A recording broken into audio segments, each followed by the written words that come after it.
There's something about Karen energy. It's louder than a car alarm and more persistent than a sales pitch. You know it when you see it.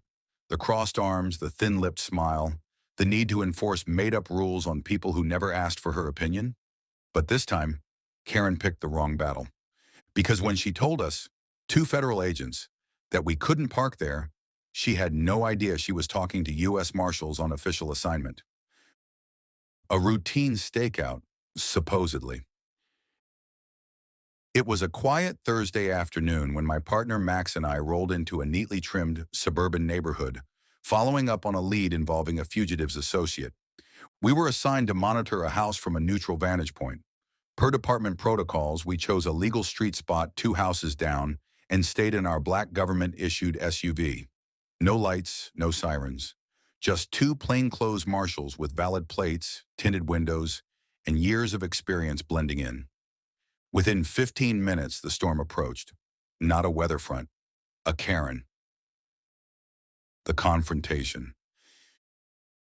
She walked straight out of her pristine white house, clutched a floral mug like it gave her authority, and marched right up to Max's side of the SUV. We both saw her coming. We both knew exactly what this was. Max rolled down the window a crack. "Can I help you, ma'am?" Karen immediately launched in. "Yes, you can. You can move your vehicle. This is our street. We don't allow strange cars parked here." Max kept his tone calm. "We're parked legally, ma'am." She ignored that. "You're making people nervous. You've been sitting here watching houses. That's suspicious behavior." I leaned over from the driver's side. "We're not here to cause trouble." Karen scoffed. "Well, you've already caused plenty. I've called the HOA and the police.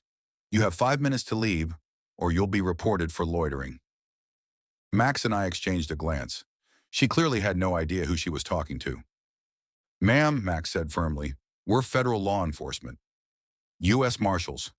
Karen snorted. "Right, and I'm the Queen of England." So I pulled out my credentials wallet, flipped it open, and held it up to the window. The badge and ID were crystal clear. The instant reversal. Karen froze. Her eyes darted from the badge to our faces and back again. Well, you should have said something," she sputtered. "You didn't look like officers." Max raised an eyebrow. "What does an officer look like?" Karen went pale. "I just meant you should have had something marked. How am I supposed to know?" I replied evenly.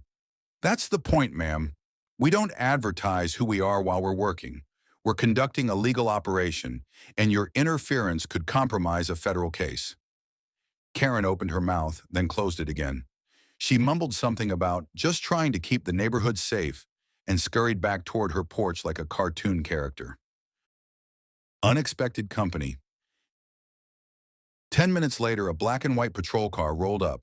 Sure enough, Karen had followed through on her promise to call the cops. The officer stepped out, gave us a quick nod, and walked over. "You two marshals?" he asked. We both showed our badges. "Yes, sir." He nodded again. "Figures. We get these kinds of calls weekly. She thinks she's the gatekeeper of this block. You guys need anything from us?" "Nope," Max said with a smile. "Just need her not to spook the neighborhood before we wrap up." "Copy that," the officer said. "I'll have a word." Aftermath. Karen hasn't approached our SUV again. We remained on that block for another 2 days, rotating shifts as needed. The associate we were tracking eventually led us to the person we were after. Arrest made, case closed. What stuck with me wasn't the operation. It was how quickly Karen leapt to judgment. We were doing our jobs, legally, calmly, professionally. But because we didn't look the part, no uniforms, no lights, no reason to explain ourselves, she assumed the worst. Final thought. People like Karen often believe rules exist to control others, but not themselves. She didn't care about safety. She cared about control.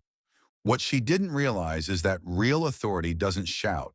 It shows up quietly, legally, and with a badge that speaks volumes. So next time Karen sees a car she doesn't recognize, maybe she'll think twice, because that stranger might just be a U.S. Marshal doing their job.